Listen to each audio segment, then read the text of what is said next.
Welcome to this deep dive.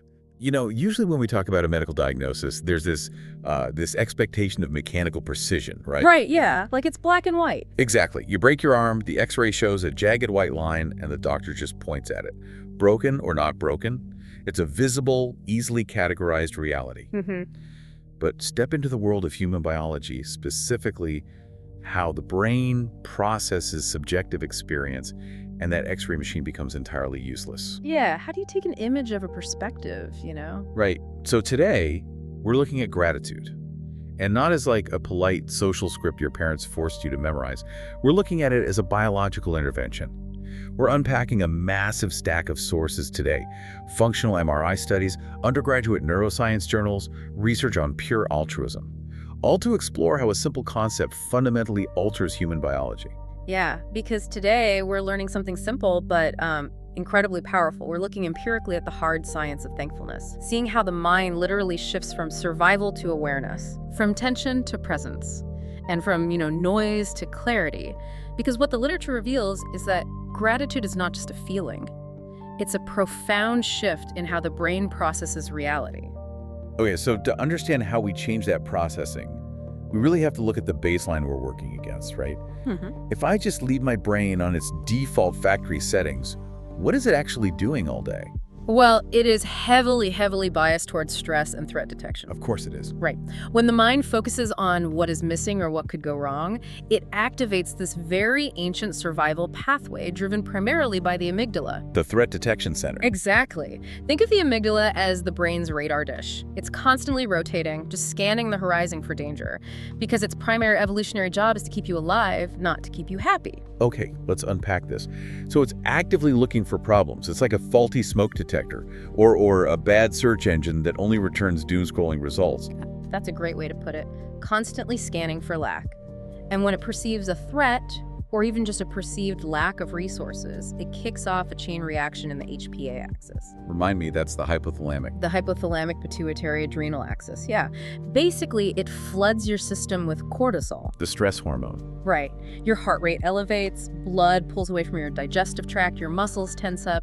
Your body is physically preparing to fight off a predator, even if that predator is just a vague sense of falling behind in your career or a really frustrating email sitting in your inbox. Right. The body doesn't know the difference. But wait, I want to push back on this a little bit. Sure. If my brain is hardwired to have this stress response to keep me alive, isn't gratitude technically fighting our own evolutionary survival instincts? I mean, if I'm sitting around being thankful, aren't I just ignoring the very threats my biology is trying to protect me from? That's a really common misconception. Gratitude does not ignore reality. It doesn't mean you stop noticing the actual threats in your environment. What it does is it changes the internal chemistry so that those chronic, unnecessary stress signals begin to quiet down. Oh, I see. Yeah, a sense of safety slowly replaces that urgency. And the data on this is highly specific. There's a fascinating study by Kyung and colleagues in our sources. They monitored people's physiological states using what's called a sliding window fluctuation analysis on their heart rates. Yeah, I was looking at that term in the research. Well, during the gratitude protocol, individuals showed a significant drop in their heart rates and a much healthier fluctuation pattern compared to the resentment group. Wait, really? So the heart physically beats differently based entirely on the thought pattern? Exactly, because gratitude manually flips a biological circuit breaker. It activates the parasympathetic nervous system, the rest and digest state. Oh, wow. It sends a new overriding signal to the body that just says, I am okay in this moment. I am okay in this moment. I love that. But, okay, a drop in heart rate handles the immediate panic, right? It shifts us out of that acute survival mode. But an immediate drop in heart rate is just a temporary chemical flush. How does feeling safe for 5 minutes translate into a permanent personality shift? Like, what actually changes in the tissue of the brain to alter our long-term reality filter? Well, that brings us to the brain's reward motivation network. When you practice gratitude, even in very small moments, the brain starts to reorganize. Reorganize how? Well, expressing or receiving gratitude triggers the release of dopamine and serotonin. The feel-good chemicals. Right. Dopamine drives our sense of reward and motivation, while serotonin stabilizes our mood. But the structural change, the long-term shift you're asking about, relies on a mechanism called Hebbian learning. Yes. I've seen Hebbian learning referenced in several of these papers. Yeah. Mechanically, what does that actually mean for the cells inside my head? The foundational principle of Hebbian learning, or neuroplasticity, is that neurons that fire together wire together. Fire together, wire together. Exactly. Every time a thought passes through your brain, it travels down a neural pathway. If you repeat that thought, the pathway gets thicker, it gets faster, and more efficient. Right. So every thought you repeat becomes a pattern, and every pattern shapes how you experience your life. Wow. By intentionally practicing gratitude, you are actively firing those specific dopamine and serotonin pathways. Over time, you literally build structural superhighways for positive emotion. You know, it sounds a lot like algorithmic curation on social media.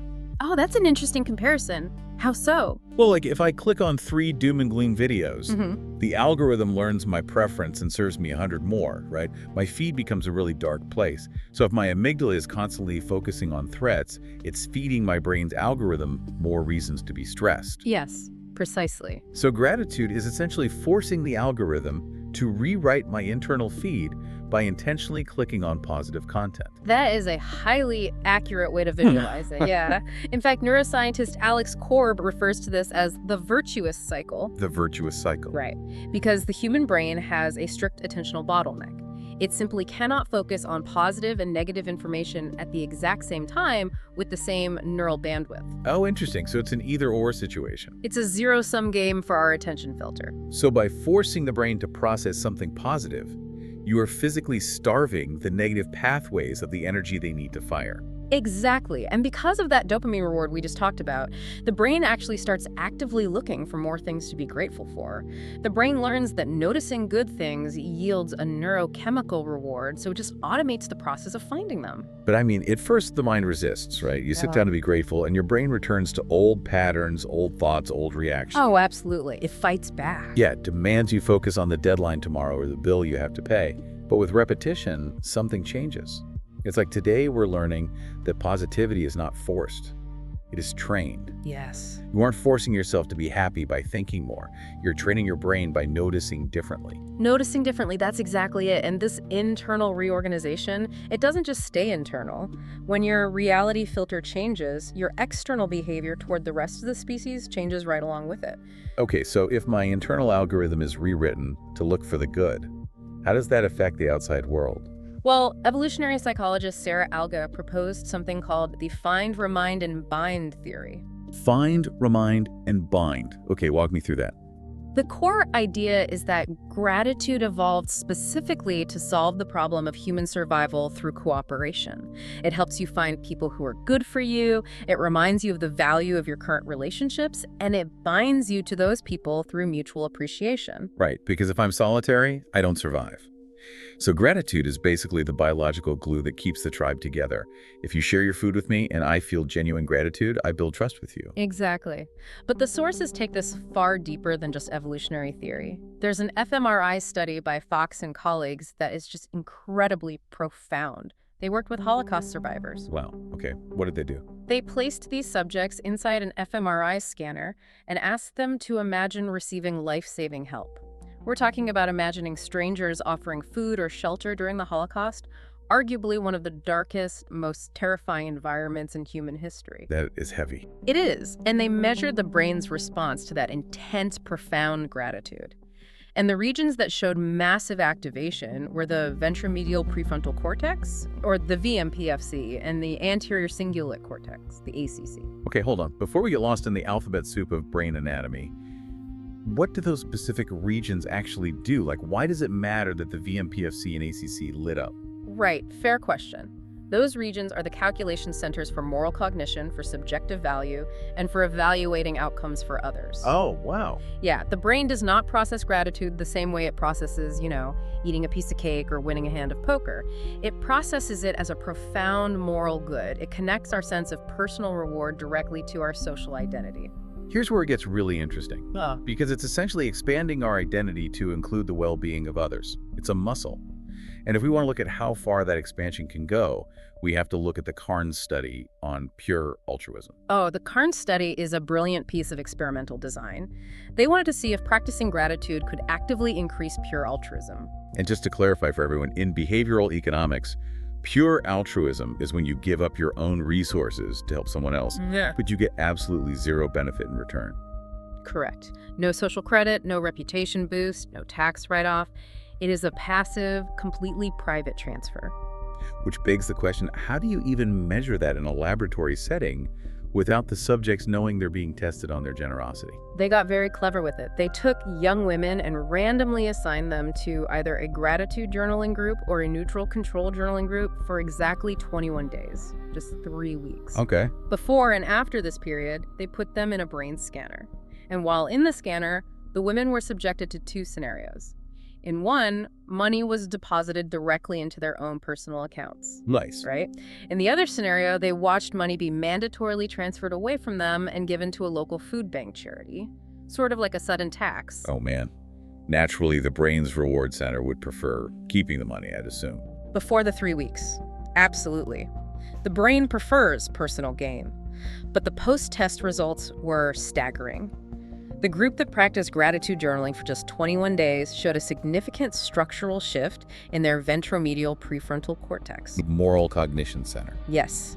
Their brain's reward system began to light up brighter for the mandatory transfer of money to the charity than it did for keeping the money themselves. Wait, really? Let me make sure I'm hearing this right. Just 21 days of writing down what they were thankful for physically rewired their neural circuitry to prefer losing money to help strangers over keeping it for their own financial self-interest. Yes.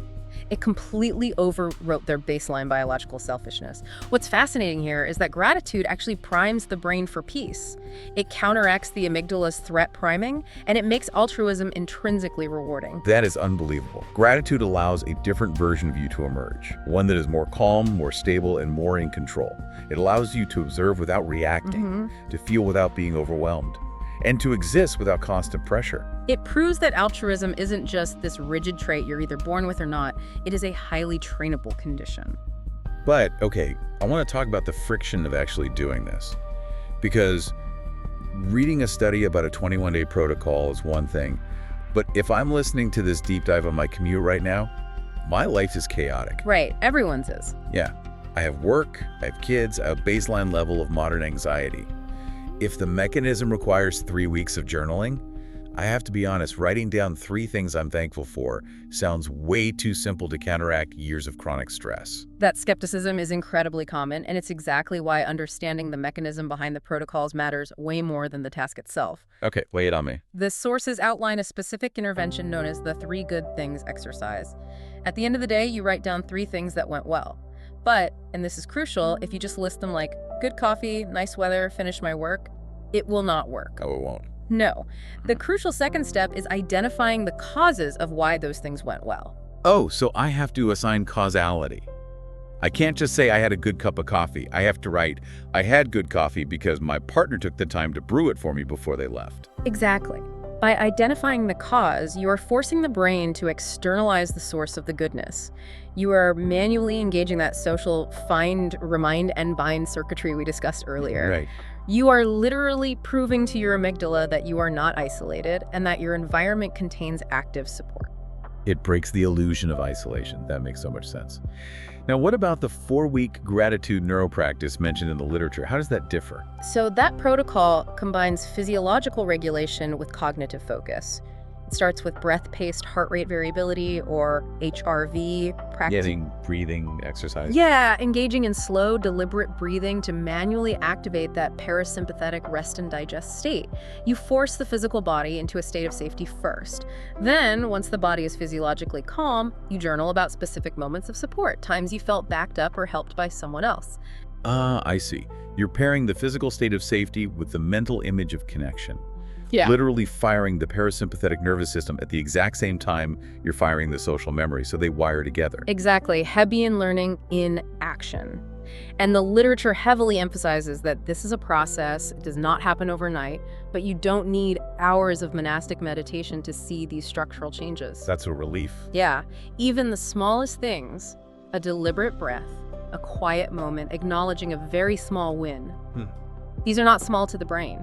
They are biological signals, and the brain listens to them. Today, we really learned something simple but powerful. We've seen that gratitude is a scientifically proven mechanism for neuroplasticity. It shifts the brain out of that default state of survival, threat detection, and lack. And it moves it into a state of presence, clarity, and safety.